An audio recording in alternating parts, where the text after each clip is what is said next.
Will you come with me one day to Volantis when all this is over? I will. I promise. I know she'd love to meet you. And her grandchild.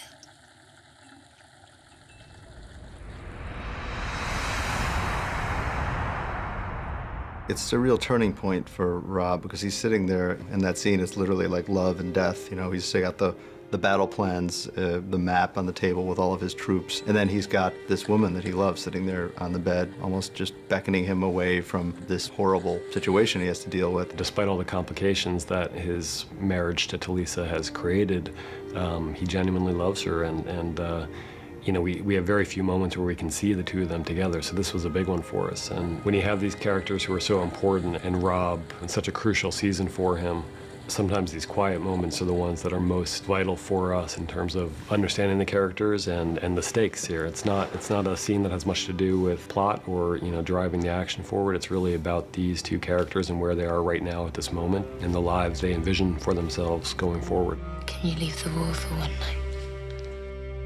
I love you. Do you hear me? I love you. It really does start to feel like both his cause and his family have been given a new lease on life and that things are finally moving in the right direction after he's lost his way, especially the first half of this season. In a way, there's the rebirth of his cause and the eventual birth of his child. I think it's fitting that those two things should be in play in the same scene.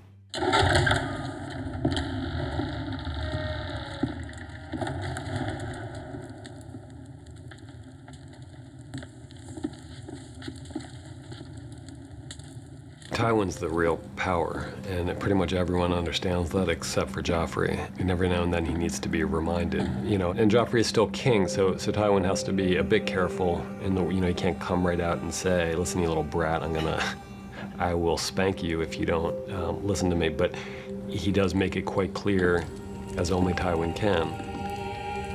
But I haven't been counseled. You are being counseled at this very moment. He's so commanding, he's such a commanding presence and can be so intimidating without having to say anything. You know, all he really has to do is march up those steps and loom over Joffrey. And you see Joffrey kind of shrinking back in the throne, and you realize just from that visual who's in charge. Your Grace.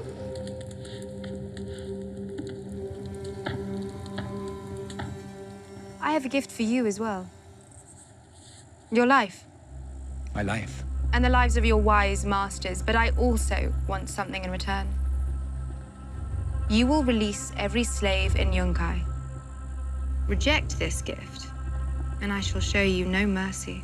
Daenerys is coming into her own in a powerful way in this season. She's always been very negatively predisposed towards slavery because she knows what it feels like to be property. I mean, she was a very fancy slave for all intents and purposes. She was somebody who was sold to another man in marriage, taken against her will. And I think that her feelings about slavery have started to really inform her reasons for wanting the Iron Throne. It's finally started to occur to her that if I want to take on this responsibility, it's incumbent upon me to do something with it. And she sees this great wrong, probably the greatest possible wrong, surrounding her, and she's decided that she's not just going to take back the Iron Throne because it's her right. She's going to take back the Iron Throne because she is the person to make the world a better place than it is. And she's going to not just take it, she's going to use it for something greater than herself.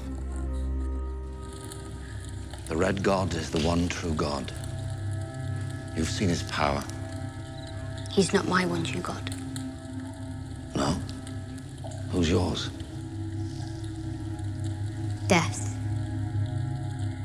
The things that she's seen and the things that have happened to her family have obviously profoundly affected who she is and given her a very grim outlook on life. Really what she believes is the evidence of her own eyes, and what she's mostly witnessed is death and more death, you know, and everyone she's ever cared about cut down right in front of her, and she's had a grim few years here. So she doesn't believe in much, but she believes in death, and she believes in revenge, and she has her hit list that she recites often, and that's what she's gonna pursue. I think Arya is really learning more and more about both fighting but also subterfuge, you know, and so I think she feels if she's going to escape, if she's going to survive, it's going to be on her own. That's the only chance she has, and she sees an opportunity to make a run for it, and she runs. Unfortunately, she bolts in the wrong direction, and she gets apprehended by someone who is much, much worse than the people she is running from. Kick all you like, Wolfgar. Won't do you no good.